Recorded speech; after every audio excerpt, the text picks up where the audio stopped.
제가 아주 오랜만에 설교를 하는 것 같습니다. 계속해서 저희가 마태복음 말씀을 나누고 있는데요. 혹시 지난 설교가 기억이 나실지 모르겠습니다. 지난 설교가 기억이 나시지 않을 것 같아서 우리 전에 나눴던 설교를 아주 간략하게 잠깐 이야기하고 오늘 말씀을 계속해서 나누려고 합니다. 이 마태복음 10장은 예수님께서 제자들을 부르신 사건과 그 제자들이 해야 할 일, 곧 예수님의 사역을 이어가야 될 일에 대해서 예수님께서 말씀하셨습니다. 그런데 예수님의 사역을 이어가는 데 있어서 제자들에게 다가오는 것은 환영과 축복과 칭찬이 아니라 박해와 거절과 오해라라는 예수님의 말씀을 우리가 지난 본문을 통해서 보게 되었습니다. 그리고 이렇게 하나님의 말씀을 전하는 일이 박해와 고난이 있다라는 말씀을 들은 제자들에게 오늘 예수님께서는 그게 다가 아니다라는 말씀을 분명히 해주고 있습니다.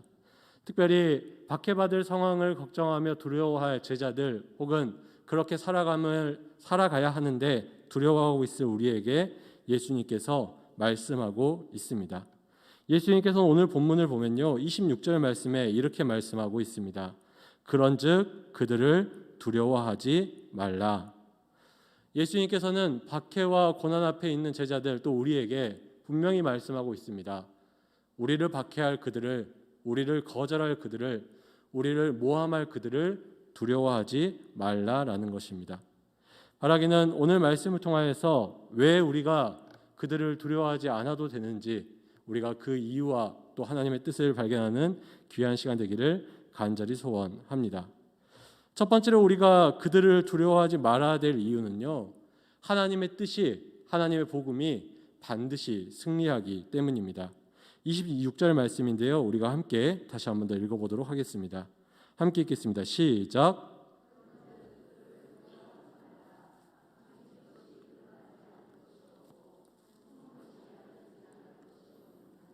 아멘. 예수님께서는 제자답게 살아가는 가운데 고난과 핍박이 있을 수 있고 그로 인해서 복음이 널리 전해지지 못할 수 있음을 알고 계셨지만 이러한 순간에 그 박해자들의 힘이나 박해자들의 능력이 그 복음을 완전히 감추거나 숨길 수 없다라고 말씀하고 있습니다. 잠시는 감추어지고 잠시는 숨겨질 수 있지만 언젠간 그것이 반드시 드러나고 반드시 밝혀진다라고 말씀하고 있는 것입니다.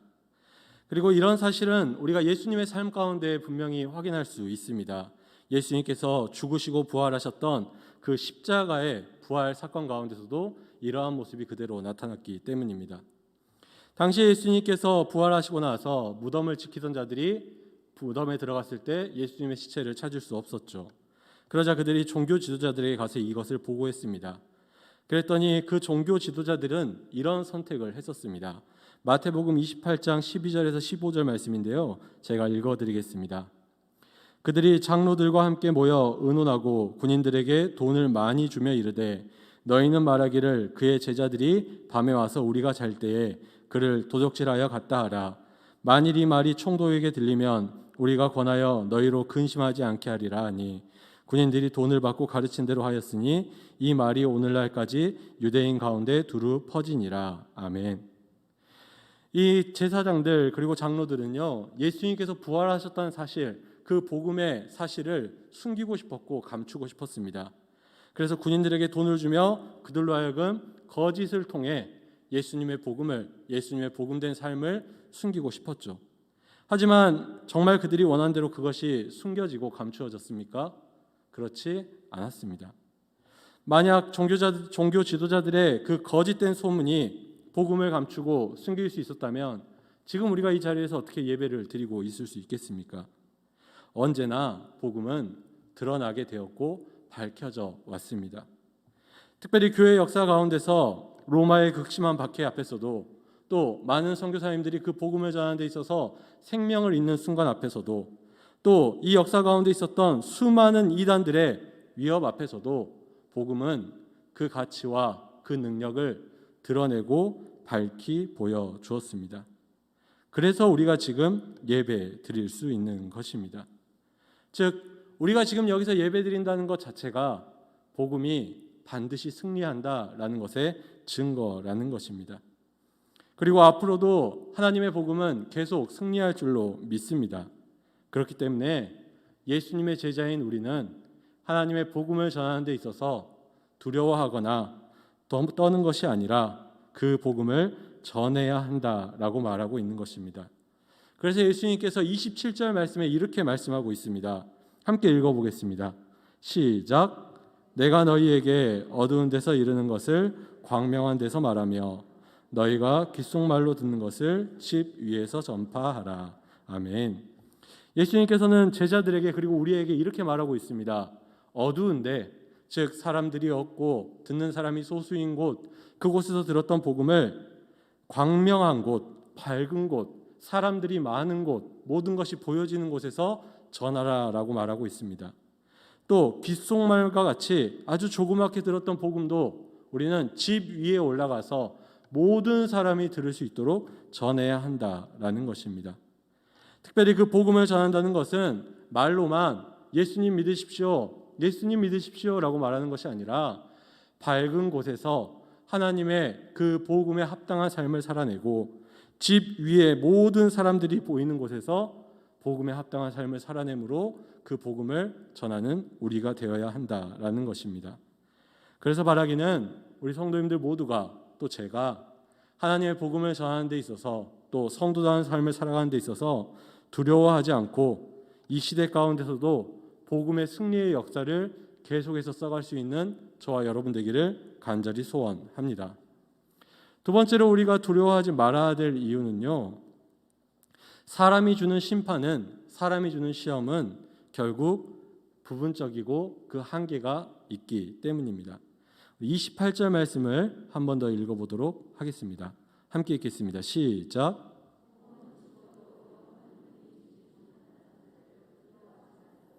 오직 몸과 영혼을 능히 지옥에 멸하실 수 있는 이를 두려워하라. 아멘. 예수님께서는 사람이 주는 고난과 박해를 두려워하지 말아야 될 이유로 그 고난과 박해가 아무리 심하다 할지라도 그 최고의 결과, 최악의 결과가 무엇이냐면 결국에 몸이 죽는 것이다라는 것입니다. 사람이 줄 수 있는 최고의 박해는 결국 몸의 죽음뿐이라는 것입니다. 그런데 이 예수님의 말씀을 들으면서 그런 생각을 해보게 됩니다. 아니, 우리가 살아있는 게 중요한데 우리 몸이 죽으면, 우리 생명을 빼앗기면 그건 정말 중요한 게 아닌가라는 생각을 해보게 됩니다. 우리가 몸이 아파도 또는 죽을 것처럼 힘든 상황이 오면 그것을 준 사람 혹은 그것을 준 상황이 두려울 수밖에 없는 게 사람인데 예수님은 그것을 두려워하지 말라라고 하고 있는 것입니다. 그렇기 때문에 예수님의 말씀은 우리로 하여금 때로는 내가 죽을 수도 있겠구나라는 그런 두려움을 갖게 하는 것처럼 보일 수도 있습니다. 하지만 예수님은 그 몸이 죽는 것보다 더 두려워해야 될 일이 있다라고 우리에게 말씀하고 있는 것입니다. 사람이 몸은 죽일 수 있지만 영혼까지 죽일 수 없다라는 것이죠. 세상의 박해나 세상의 어려움이 우리의 몸은 죽일 수 있지만 영혼까지 죽일 수 없다라는 것입니다. 하지만 반대로 몸뿐만 아니라 영혼까지 죽일 수 있는 분이 있다라는 것이죠. 바로 그게 하나님이시다라는 것입니다. 사람이 한 개인에게 줄 수 있는 벌은 하나님이 한 죄인에게 줄 수 있는 벌과 그 차이가 비교할 수 없는 차이가 난다라는 것입니다.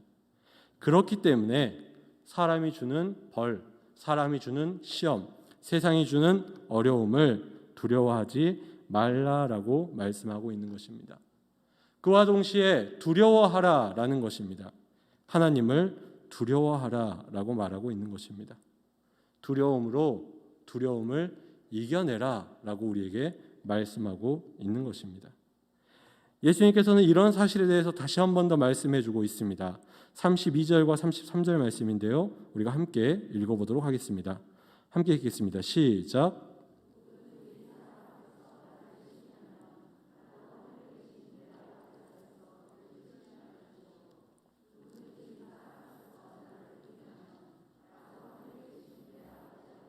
그를 부인하리라. 아멘.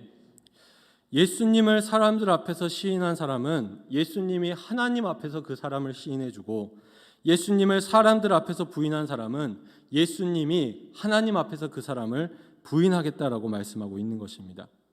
특별히 하나님 앞에 선다는 것은 결국 심판의 순간, 마지막 심판의 자리를 이야기하는 것인데요.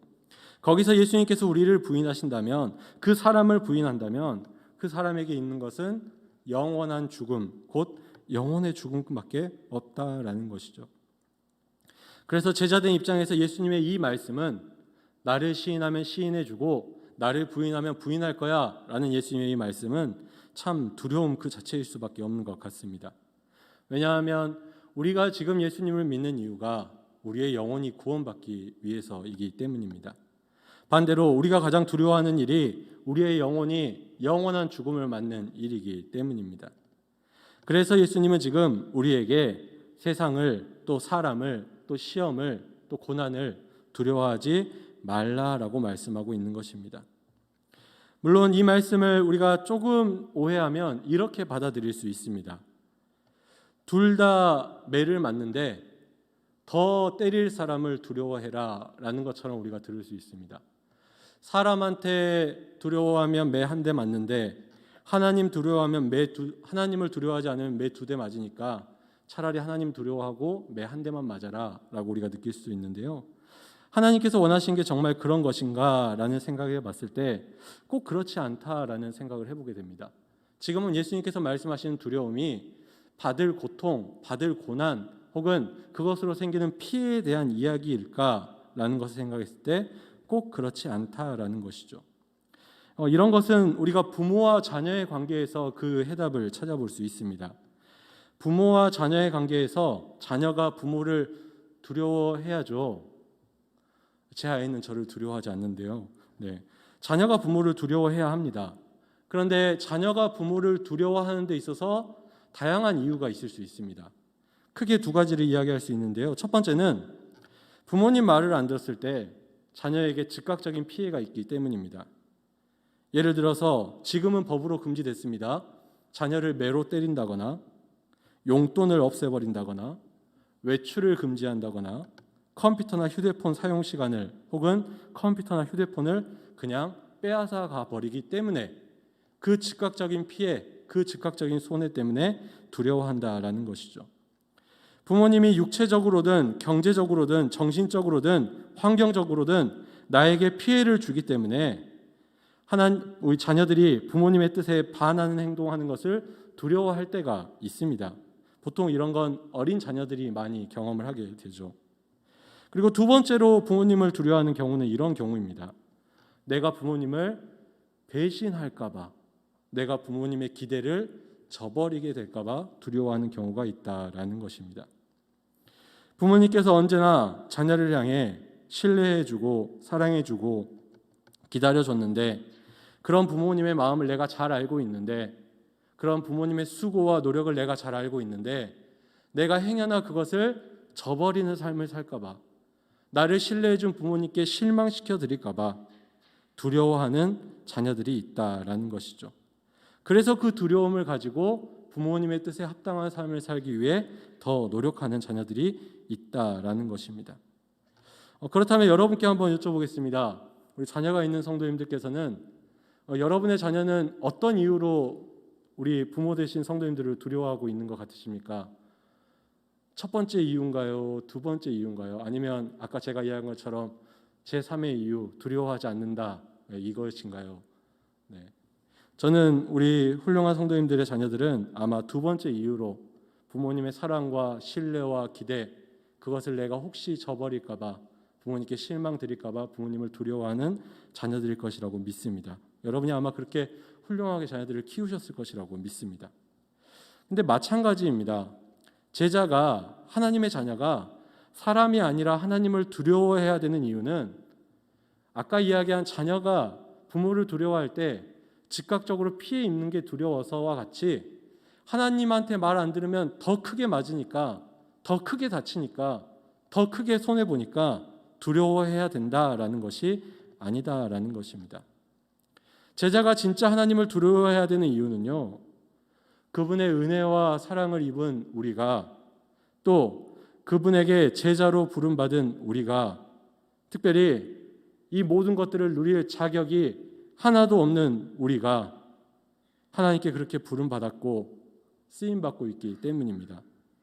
마치 부모님이 자녀를 향해 무한한 신뢰와 사랑과 투자와 기도를 아끼지 않는 것처럼 우리 하나님이 우리에게 그렇게 행해 주시기 때문입니다.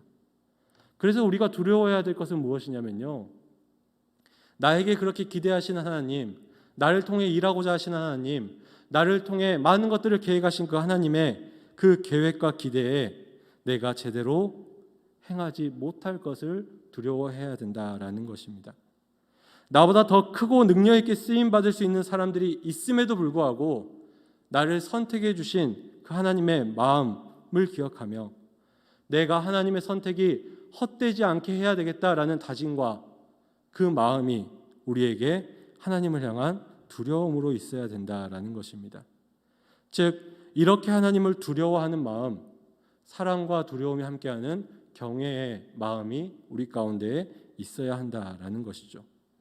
그리고 하나님을 경외하는 이 마음을 가지고 우리가 사람이 주는 두려움을 이겨내야만 한다라는 것입니다. 바라기는 이제 우리 성도님들은 사람들을 두려워하지 마시고 우리의 몸과 영혼을 이미 능히 죽이실 수 있지만 은혜와 사랑으로 우리를 불러주시고 선택해서 사용해 주시는 그 하나님을 경외하는 저와 여러분 되기를 간절히 소원합니다. 세 번째로 우리가 두려워하지 말아야 될 이유는요, 하나님께서 그 제자를 반드시 돌보시기 때문입니다. 29절 말씀 우리가 한 번 더 읽어보도록 하겠습니다. 함께 읽겠습니다. 시작.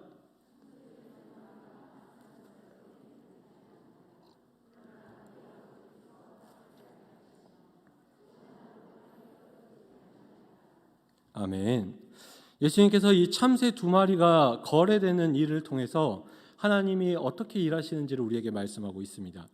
예수님은 이 작은 참새 두 마리가 사람들 사이에서 거래되는 이 일조차도 하나님께서 허락하지 않으면 이루어지지 않는다라고 말씀하고 있습니다. 또 말씀해 보면 하나님의 허락이 없이 참새가 땅에 떨어지지도 않는다라고 말씀하고 있습니다.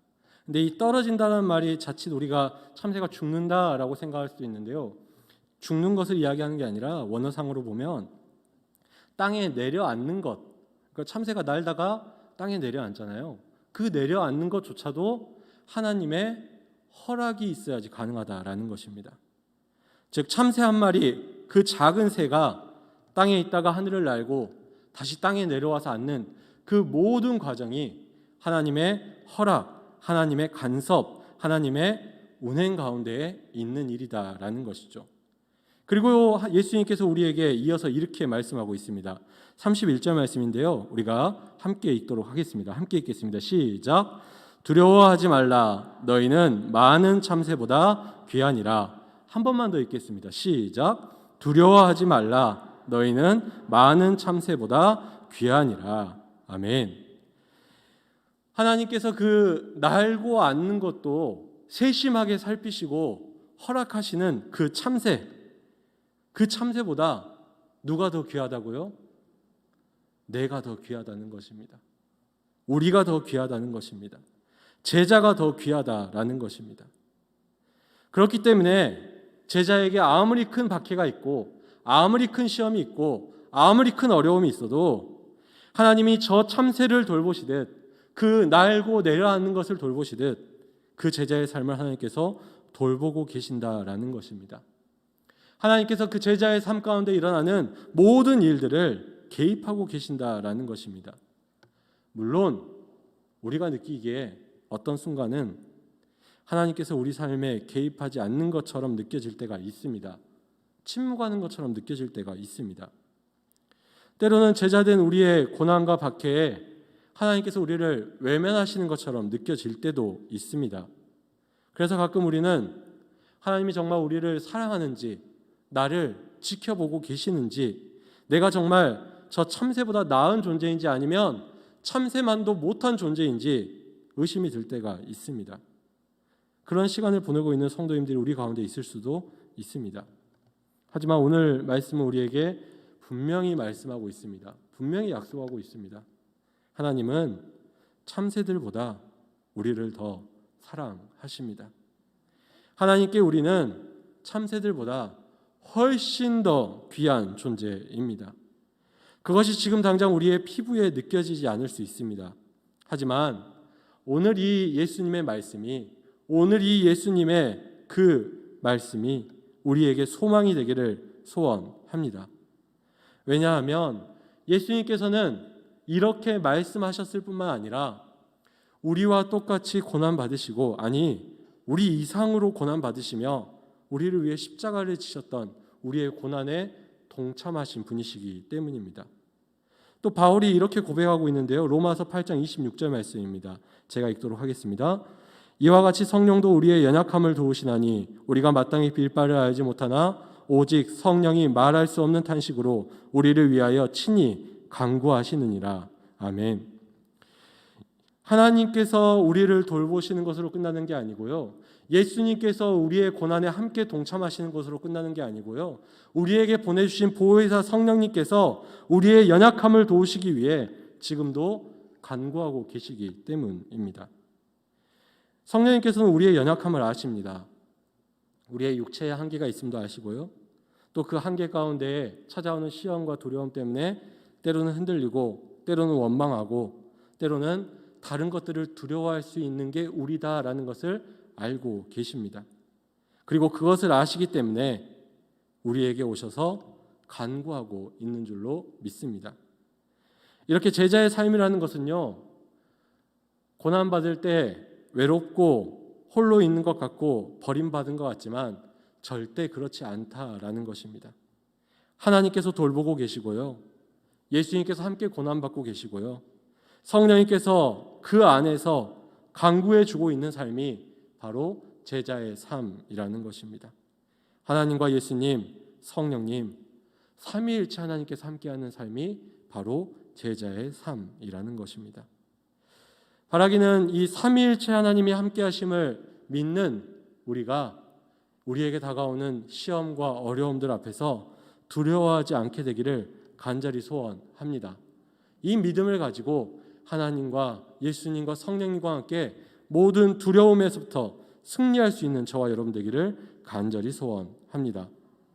말씀을 마치겠습니다. 저는 개인적으로 국어, 그러니까 한국어를 참 좋아합니다. 한국말을 참 좋아합니다. 왜냐하면 그 말하는 방식에 따라서 의미가 조금씩 달라지기 때문입니다. 오늘 말씀 제목이 뭐냐면요, 아이고 무서워라입니다.